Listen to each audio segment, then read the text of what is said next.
Well, we use this week to reset, refocus, and then improve.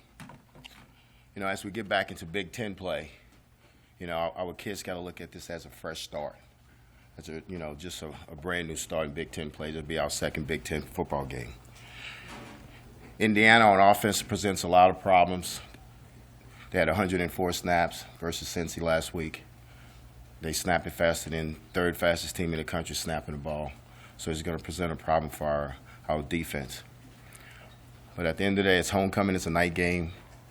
And we're excited to get back in front of our fans in Memorial Stadium. Questions? How do you counter that pace that Indiana's going to come at you with, especially with the defense, knowing some of the issues you guys have had this year? Well, my thing is get the calls in. Bill's got to get the calls in, and we got to execute the call. Vicki, what kind of stuff generally have you done to enhance, to prod along that reset that you talked about? Well, we gave them off. We gave them off Thursday, Friday, Saturday, brought them back Sunday. So we gave them time to let their body heal, let them get away from football, let them get with their families. So that's the things we did this past weekend. Kevin Williams wasn't on the 2D. Is there an update on him? And just sort of, how do you feel about your O-line setup right now, and maybe Piper having a bigger role? Yeah, Piper will start at left guard. Kevin will be out. He had surgery at high ankle sprain, so he had surgery, so he'll be out maybe 2 to 3 weeks, 2 to 3 more weeks. But, at the end of the day, the ball's going to kick off Saturday, so we got to get our best 5 on the field. But Piper will start at left guard. Mickey, what was the competition like during practice last week? I know you harped on Nebraska versus Nebraska. Did you see that? Yes, I did. It was really good competition. We got after each other. And today we was getting ready for Indiana, and I was happy with their effort today because we talked about effort between you and you. And they gave us that today and last week. Mickey, there was times in the past where some of the defenders said that the calls weren't getting in at a good pace. How do you change that, especially with the changeover on the defensive leadership side? Well, sometimes with tempo teams, you're going to get a call in. So the next call, they got to get their eyes over to the sideline right away and get the call. And it's got to be one word's got to tell you everything. The front, the coverage, the blitz. So we do a lot of one-word things. But the linebackers have to really get the calls from the sideline, and the safeties have to get the signals so we can get going. Mickey, it's a night game, Memorial Stadium. I know you played here, but, first night game as a head coach, does it feel a little different knowing what the night games are kind of like here in Lincoln? No, it doesn't feel different because at the end of the day, football is a football game. I'm not trying to be disrespectful. But night, morning, we have to play football. And everything's special. It's always special to me when I can walk into Memorial Stadium. It's always special. Night, morning, afternoon. But this is homecoming. It's a night game. Like I said, we're going to be excited to be back in front of the fans. What do you think Bill Bush can do in a short amount of time, 2 weeks, to maybe change the defense or transform it a little bit? Well, we eliminated some things that we did in the past. But Bill's not out there by himself. He's the D-line coach, the linebacker coach, and the secondary coach, they're all working together, and they're working together well.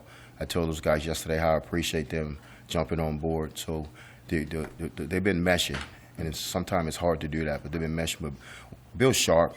Bill's a really good football coach. He understands what I want. I got to see him in action at LSU, with Dave Aranda. So he knows what I want. He knows what he's doing. What about that experience at LSU made you believe in Bill for this role? But like I said, I competed against him every day. I went against him every day. And he was thorough about what he was doing, and we shared notes all the time. And he was detailing what he was doing. And he coached some really good football players, but he also coached some kids that was average that looked good, because of he's a great teacher. And that's what you got to be a good football coach. You got to be a great teacher. What makes a good teacher? Detailing things, knowing how the kid learns. It goes back to, teaching. That's why, teachers are special people in this world because they have to look at a kid and say, okay, this kid learns this way, this kid learns this way. And Bill's doing that. Bill's breaking it down. And so is the other guys on the defensive staff. The offensive staff are doing the same thing. Hey, Mickey, you guys went out on the road this past week with the rest of the staff. What was the reception like for you guys out there? It was great. It was great. Everybody still loves Nebraska. All our commitments are still in. We had one decommit, but we can understand that. But everybody, the reception was great with all the coaches. Thank you. It's only been 16 days, I think, we've been the interim. But have things slowed down for you? Is there a comfort level that you feel like you've achieved to a certain degree? I think coming back from New Orleans, it slowed down for me because I got to get out on the road as the head coach. I got to have an off week as the head coach. You know, thrown into the fire the first week, that's okay.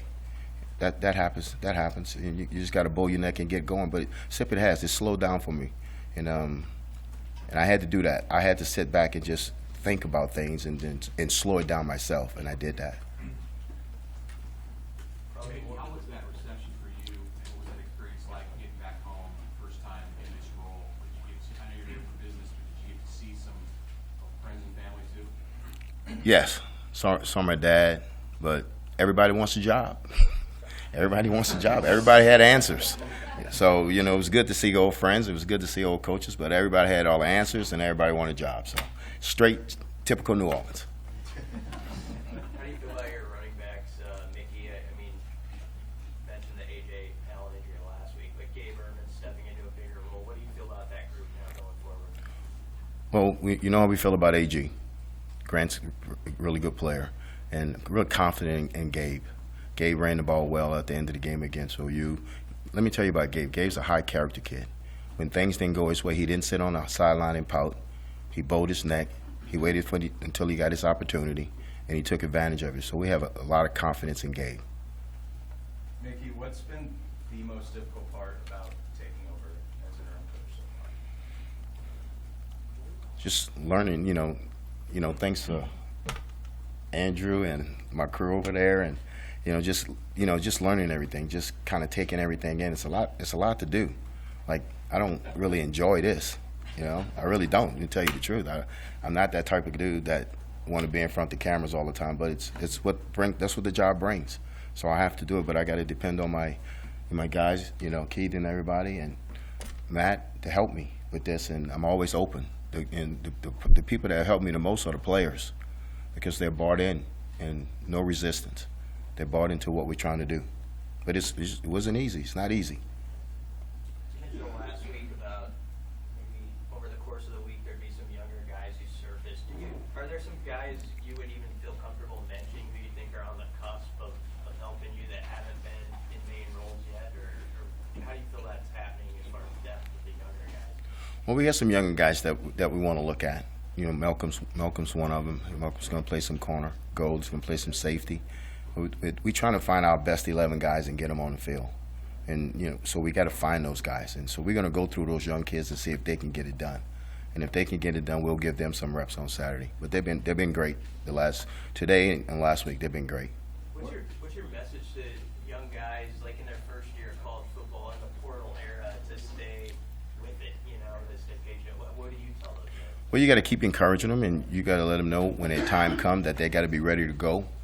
And then you got to put them in the game, and that's what we're going to do. We got to put them in the game and see what they can do.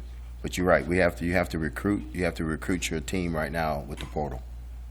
Mickey, how much, with all the change that's happened to this point in the season and some of the rough results, how much would it mean? How much do you think? Where would the team go if they were able to get a win? How important would that be if they did pick up a win? I think it's important. I think beating Indiana is the number one goal, but it's really important for this football team just to get some confidence that they can start something and finish it, and that's our goal, to beat Indiana.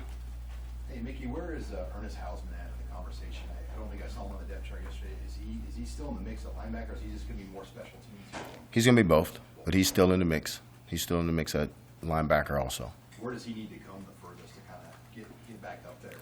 With all those young kids, just you ask me, it has a slow down for them. It has a slow down in their head. This game is a fast game compared to Friday nights. Saturday afternoons and Saturday nights are really fast. So he had to slow down for him. But he's an intelligent kid. He's a really good athlete. And he just got to keep developing. But he's always going to be in the mix. Mickey, what are you doing to prepare your team for the Temple of Indiana this week? Working with the scout team, getting them lining up quick and having the guys recognize the formation and then snap the ball. But the thing, recognize the formation, get your feet in the ground, and then let's go. Let's play football.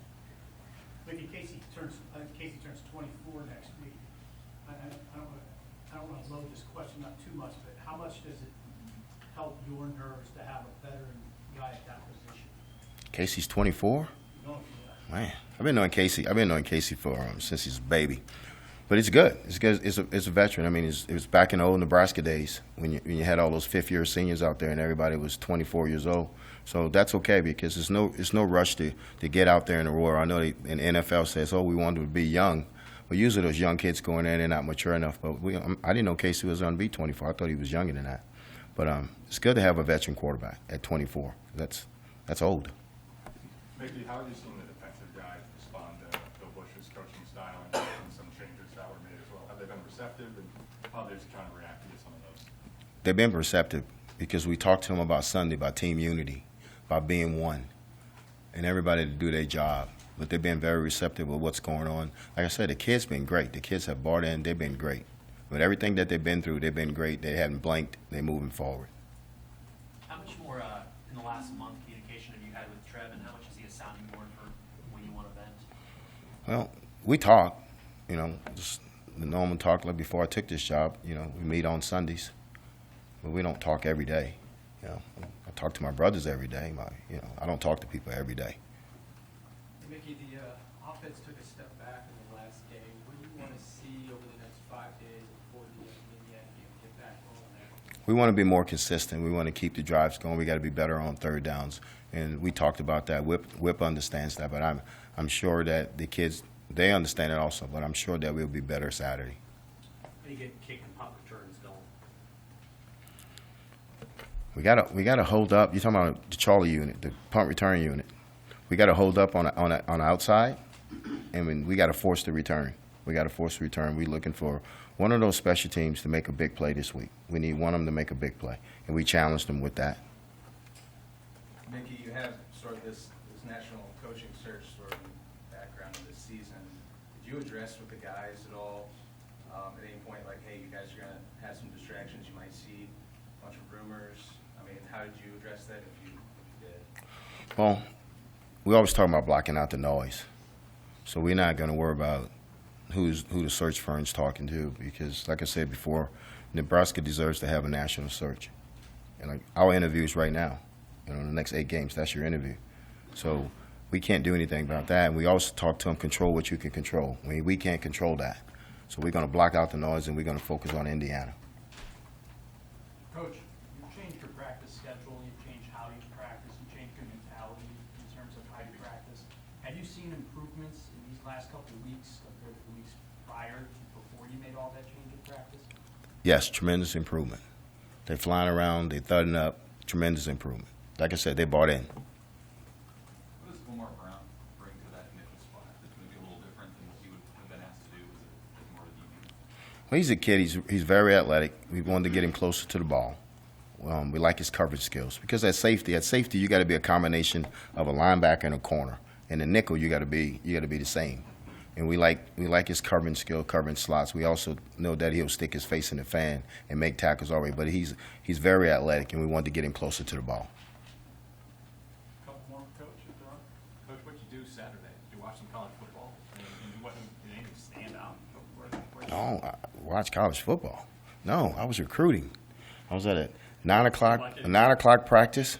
Then I went to a 2 o'clock game. Then I went to a 6 o'clock game. I don't have time to watch other guys play. I didn't even watch my brother play. I don't even know if I didn't find out they lost until Monday morning talking to him. I'm focusing on what's going on at Nebraska. I don't really have time to watch games like that.